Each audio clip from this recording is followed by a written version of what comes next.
में क्या जुमला कहूँ, वो जुमला कम पड़ रहा है। इनकी शोहरत का डंका सिर्फ बिहार की सरजमी पे नहीं बल्कि नेपाल की वादियों में भी गूंज रहा है। मुंबई, दिल्ली और कलकत्ता में भी गूंज रहा है। जब ये मैक पे आएंगे तो आप हजरत बगौर अपने कानों से समात फरमाएंगे। अब मैं खिताबत के लिए हजरत अबू बकर को इस शेर के साथ मदू कर रहा हूँ कि मुकर्रिर अजीम आता है, जाने लुत्फ़े अमीम आता है। कह दीजिए सुभान अल्लाह। मुकर्रिर अजीम आता है, जाने लुत्फ़े अमीम आता है। अहले महफिल को शादमा करने फिक्रो फन का शमीम आता है। अब हजरत का इस्तकबाल नारे तकबीर के साथ करें बाआवाज़े बुलंद। नारे तकबीर, नारे रिसालत, उलमाए अहले सुन्नत, जश्न ईद मिलादुन नबी, नारे तकबीर, नारे रिसालत। अस्सलामु अलैकुम वरहमतुल्लाहि तआला व बरकातुहू। अल्हम्दुलिल्लाहिल्लज़ी हन्नानु मन्नान, अल्लज़ी खलक़ल इंसान व अल्लमहुल बयान, वस्सलातु वस्सलामु अला रसूलिहिल करीम, अम्मा बाद। फ़अऊज़ु बिल्लाहि मिनश शैतानिर रजीम, बिस्मिल्लाहिर रहमानिर रहीम। प्यारे मोहतरम सामीन, यहाँ पे जिस मकसद के लिए हम लोग यहाँ पे बैठे हैं, आइए मुख्तसर से आपको इसी टॉपिक के मुताल्लिक चंद मिनटों के लिए मैं आपके सामने हाज़िर खिदमत हूँ। उससे पहले मेरे साथ आप मिलकर पढ़िए दुरूद पाक, पढ़िए अस्सलातु वस्सलामु अलैका या रसूल अल्लाह व अला आलिका व अस्हाबिका या हबीब अल्लाह, अस्सलातु वस्सलामु अलैका या नबी अल्लाह व अला आलिका व अस्हाबिका या नूर अल्लाह सल्लल्लाहु तआला अलैहि वसल्लम। सरकार अलैहिस्सलाम का फरमान अलीशान है, ज़य्यिनू मजालिसकुम बिस्सलाति अलन नबी, यानी तुम अपनी मजलिस को मुझ पर दुरूद पाक पढ़कर सजाया और रचाया करो। प्यारे मोहतरम सामीन, अल्लाह रब्बुल इज़्ज़त का फरमान आलीशान है, व इन खिफ्तुम अल्लाह तुक़सितू, और अगर तुम्हें डर हो किस चीज का, फिल यतामा, कि यतीमों में इंसाफ नहीं कर सको तो क्या करनी चाहिए, फनकिहू, तो निकाह करो, मा ताब लकुम मिनन निसा, किससे निकाह करो, तो उन औरतों से निकाह करो जो तुम्हें पसंद हो। फिर कुरान आगे फरमा रहा है, मसना व सुलासा व रुबा, यानी दो दो तीन तीन चार चार निकाह करो। फिर आगे कुरान फरमा रहा है, व इन खिफ्तुम, और अगर फिर तुम्हें डर हो, मसना व सुलासा व रुबा, यानी तीन तीन दो दो तीन तीन चार चार निकाह तो कर लिए, लेकिन कुरान आगे फिर इसकी मुक़य्यद भी, यानी इसकी ताकीद भी लगा रहा है कि वह इन खिफ्तुम, और अगर तुम्हें डर हो कि दो दो तीन तीन निकाह करने के बाद इन तमाम के दरमियान आप अदल इंसाफ नहीं कर सकोगे, तो फवाहिदा, यानी एक पर ही इत्तिफा करो। तो इससे ये पता चला कि इंसान तो निकाह कर सकता है दो दो तीन तीन चार चार, लेकिन उसके लिए शर्तें कुरान के अंदर बयान की गई। वो शर्त ये है कि अगर आप चारों के साथ एक तरीके का बर्ताव कर सकते हो तो चार शादी करो, वरना फिर एक शादी पर ही इत्तिफा करो। अब इस आयत करीमा के अंदर कई तफसीर है। इससे पहले दो शरई मसाइल निकलते हैं। एक शरई मसाइल तो ये है कि आजाद मर्द को एक वक्त में चार निकाह करने से ज्यादा की इजाजत नहीं। आजाद मर्द को एक वक्त में चार निकाह से ज्यादा की इजाजत नहीं। और दूसरा इससे ये शरई मसाइल निकलते हैं कि चार निकाह से जायद की जो इजाजत वो किसी और को नहीं है, बल्कि वो हमारे और आपके नबी सल्लल्लाहु अलैहि वसल्लम को है। इस बात पर तमाम उम्मत का इजमा है, उसके अलावा किसी और को इजाजत नहीं। ये आयत करीमा कब नाजिल हुई, इसका शान नुज़ूल क्या है? तो हजरत हसन बसरी रहमतुल्लाह अलैह वो फरमाते हैं कि मदीना मुनव्वरा के अंदर लोग निकाह करते थे। निकाह क्यों करते थे? ये समझकर के नहीं निकाह करते थे कि ये सुन्नत रसूल है, बल्कि ये समझकर के निकाह करते थे कि जो मालो दौलत वाली खवातीन होती थी उनसे निकाह करते, और इस उम्मीद में लगे रहते थे कि जिस दिन ये औरत इस दुनिया से रुखसत होगी, जो भी इसका माल होगा वो सब मैं ले लूंगा। इस नियत से निकाह करते थे। तो इसी मौका के मुनासिबत अल्लाह रब्बुल इज्जत ने कुरान के अंदर इरशाद फरमाया और ऐसे लोगों के बारे में मना किया कि उनके मालों की वजह से निकाह नहीं करो, बल्कि सुन्नती रसूल समझ के निकाह करनी चाहिए। तो ये हासिल कलाम इन निकाह के मुतालिक चीजें हैं। लेकिन आज दौर हाजिर के मुतालिक गौर करें, इस पुरफतन दौर में हालत हाजरा के हिसाब से जो निकाह तो सुन्नत है, लेकिन क्या सुन्नत समझ करके निकाह किया जा रहा है? क्या सुन्नत पर अमल करने के लिए निकाह किया जा रहा है? तो कहीं ना कहीं इन चीजों से काफी दूरियां नजर आ रही। अगर सुन्नतों पे समझ करके निकाह करते, चाहे हर इंसान के लिए चीजें, तो फुजुलियात खर्च से बचते। और खास करके इंसान जब निकाह करता है तो सबसे बड़ी चीज ये होती है उसके अंदर कि एक इंसान गुनाहों से बच जाता है, और निकाह करने के बाद उसका आधा ईमान मुकम्मल हो जाता है। क्योंकि जब बंदा निकाह करता है तो उसका आधा ईमान जो है वो निकाह करने के बाद मुकम्मल हो जाता है, यानी बंदा गुनाह नहीं करता है। जो पहले निकाह से पहले जो भी गुनाह करता रहता है, तो जैसे एक बंदा निकाह करता है तो शैतान अफसोस करने लगता है, इस बंदे ने अपने आप को गुनाहों से बचा लिया और अपना ईमान को मुकम्मल कर लिया।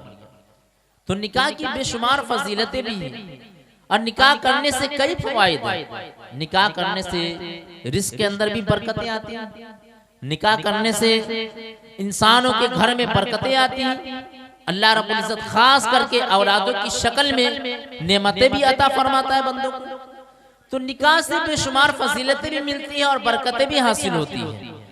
जैसा कि हजरत उमर फारूक आजम रदी अल्लाह तआला अन्हु के दौर में ये एक शख्स था, वो बैठा हुआ था। तो हजरत उमर फारूक आजम रदी अल्लाह तआला अन्हु के सामने जो एक शख्स बैठा था, तो उन्होंने कहा, ए अमीरुल मोमिनीन, मैं जा रहा हूँ तिजारत के लिए, मैं जा रहा हूँ सफर के लिए, लेकिन मैंने अपने घर पे ये वसीयत किया कि ऐ मेरी खातून, ऐ मुझसे मोहब्बत करने वाली मेरी शरीके हया, तुम अच्छे से रहना।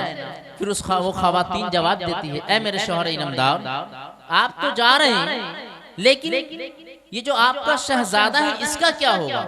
आज होता ये कि हमारे माशरे के अंदर अगर कोई इंसान बाहर जाता है तो ये होता है कि उसकी जो बीवी होती है, उसकी जो चाहने वाली जो शरीके हयात होती है, वो जैसे शौहर घर से बाहर जाते हैं तो उससे मुंह फुला करके बैठ जाती है, उससे नाराज हो जाती, गुस्सा हो जाती। लेकिन इस तरीके से शरीयत ने मना किया, और खास करके औरतों को मना किया गया कि अपने शौहर से मोहब्बत और प्यार मोहब्बत के साथ उनके साथ बर्ताव करो।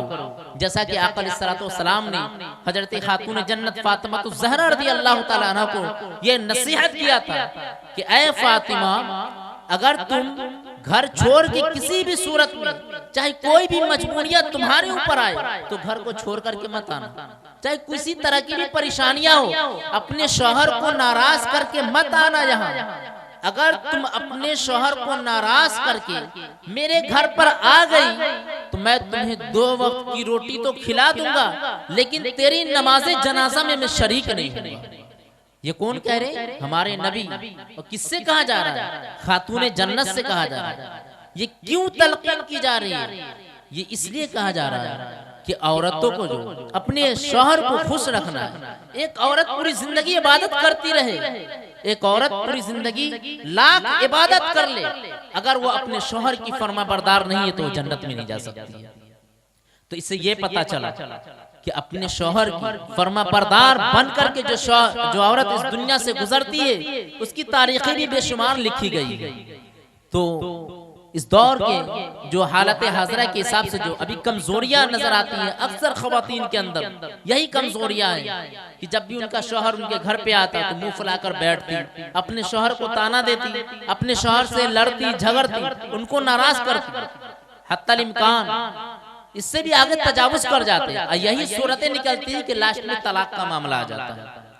तो इससे गुरेज करना चाहिए, और खास करके भी कि शौहर को भी उस तरीके से तरबियत करनी चाहिए। तो हमें पता चला कि निकाह करने से बेशुमार फवायदे हैं, निकाह करने से घर के अंदर बरकतें होती हैं। अल्लाह रब्बुल इज्जत निकाह करने के बाद औलादों की शक्ल में एक अच्छी नेमतें भी अता फरमाता है। लेकिन नेमतें तो मिल जाती, लेकिन उस नेमतों को संवारना और सजाना जो होता है एक इंसान की जिम्मेदारी होती है। लेकिन इंसान इस दुनिया के अंदर नेमतें पाता भी है, लेकिन गुस्से की हालत में आकर के उस नेमत का भी ना शुक्रिया इजहार करता है और अपनी औलादों को कुछ भी बक देता है। हत्ता इम्कान यहाँ तक नहीं कह देता कि अगर मुझे पता होता तो मैं तुम्हें बचपन में ही नमक चटा के मार देता, ये भी कह देता। अगर औलादों की चाहत अगर पूछनी है तो उससे पूछो जो 12-12 साल से तरस रहे एक औलाद के लिए। अगर औलादों की मोहब्बत के बारे में पूछनी है तो उनसे पूछो जो 12 साल के बाद जिसको औलाद हुआ और इस दुनिया से वो गुजर चुका। तो औलादों की मोहब्बत जो होती है ये बहुत ही ऐन होती है। तो इसलिए हमें चाहिए कि अपने घरों के अंदर इस तरीके से रहें, और खास करके अपने शौहर को खुश रखें। ये सब औरतों के लिए ये सबसे बड़ी दौलत है, ये सबसे बड़ी नेमत है। लेकिन आज माशरे के अंदर ये चीज उल्टा होता है, ऐसा नहीं होता है। तो हमें चाहिए कि इन चीजों पर ध्यान दें और इन चीजों पर तवज्जो देने की जरूरत है। अल मुख्तसर ये आखिरी बात कि जब भी शौहर किसी का भी कमाने के लिए बाहर जाए, जब भी किसी का भी शौहर कमाने के लिए बाहर जाए तो अपनी बीवी को ये नसीहत और प्यार और मोहब्बत से समझा करके जाए। जैसा कि हजरत उमर फारूक आजम रदियल्लाहु ताला अन्हु के जमाने में एक शख्स निकलता है तिजारत के लिए, और हजरत उमर फारूक आजम रदियल्लाहु ताला अन्हु के सामने ये बयान करता है, ऐ अमीरुल मोमिनीन, मैं जा रहा हूँ तिजारत के लिए, लेकिन मैंने अपनी खातून को कह दिया है कि तुम ठीक से रहना, और उनके गोद में जो बच्चा है मेरी खातून जब पूछती है कि इस बच्चे का क्या होगा, तो मैंने कहा फी अमानिल्लाह, ये अल्लाह के हवाले। फिर वो इंसान तिजारत के लिए चला जाता है। जब तिजारत के लिए जाता है, जब वापस आता है तो दिलों के अंदर बेशुमार मोहब्बतें मोजज़न लेती रहती है कि घर को जाऊंगा तो मेरी औलादें होंगी, मेरी शरीकी हयात होंगी, उनको तोहफा पेश करूंगा। जैसे घर पे आता है तो देखता है कि उनके घर पे ताला लगा हुआ होता है। वो इंसान चौंक जाता है, आखिर ऐसा क्यों? मैं तो अपने माशरे के अंदर आया, लेकिन मेरे घर के अंदर ताला क्यों लगा हुआ है? माशरे के अंदर पता करता आखिर मामला क्या है, तो पता चलता है कि आपकी शरीके हयात 3 दिन पहले इस दुनिया से खत्म हो चुकी, रुखसत हो चुकी। अब वो इंसान फूट फूट कर रो रहा है। फिर वो जाता है कब्रिस्तान जाने के बाद दुआए खैर करता है अपनी शरीके हयात के लिए। जब दुआ करके जब वो इंसान लौटता है तो उसके दिल में ये ख्याल आता है कि मेरी शरीके हयात की कब्र में ऐसा लग रहा है कि आग जल रहा है। तो फिर वो इंसान लौट करके जाता है, घर आ जाता है। फिर जैसे घर आता है उसको बेचैनी का शिकार होता है। फिर जैसे दोबारा कब्रिस्तान जब हो गए तो कब्र को खोदता है। कब्र को खोलने के बाद उस कब्र के अंदर झांकता है तो उस कब्र से एक आवाज आती है। वो कब्र से आवाज कौन सी आती है? तो आवाज ये आ रही थी, उसके बच्चे की आवाज आ रही थी। तो इंसान जैसे बच्चे को देखता है वो कब्र के अंदर उतर जाता है और उस बच्चे को लेकर के बाहर निकल जाता है। तो ये जब बाहर निकल करके वापस आने लगता है तो कब्र के अंदर से आवाज आती है, ऐ इंसान, ये तेरी वो औलाद है जिसके बारे में तूने कहा था उस वक्त जब तू तिजारत के लिए जा रहा था। तो तूने कहा था ये मेरी औलाद है, ये अल्लाह के हवाले, ये अल्लाह के हिफ्ज़ अमान में है। फी अमानिल्लाह, अल्लाह इसको अपने अमान में रखे। तो ये तेरी औलाद जो तूने मेरे हवाले किया था, मैं कब्र के अंदर भी इसको जिंदा रखा हुआ हूँ। अगर तू इसी तरीके से अपनी बीवी शरीके हयात को भी अगर इसी तरीके से नसीहत करके जाता तो मैं उसको भी तेरे हवाले कर देता। तो इससे ये पता चला कि जिस तरीके से इंसान अल्लाह रब्बुल इज्जत की बारगाह में लव लगाता है, अल्लाह रब्बुल इज्जत उसी तरीके से उसे फल भी अता करता है। तो प्यारे मोहतरम सामी, मेरा वक्त खत्म हो चुका। और बयान गुफ्तगू का हासिल कलाम यही कि इंसान निकाह करे, लेकिन निकाह के बाद जो जिंदगी होती है, अज़वाज जिंदगी से जो एक इंसान मुंसलिक होता है, उसका जो फरीजा हो जाए वो नेक बनने का होता है। यानी शादी कर लिया आप, दुनिया की सब चीजों को छोड़ करके आपने आधा ईमान को मुकम्मल कर लिया, तो आप दीन की तरफ रुजू करें, दुनियादारी को छोड़े।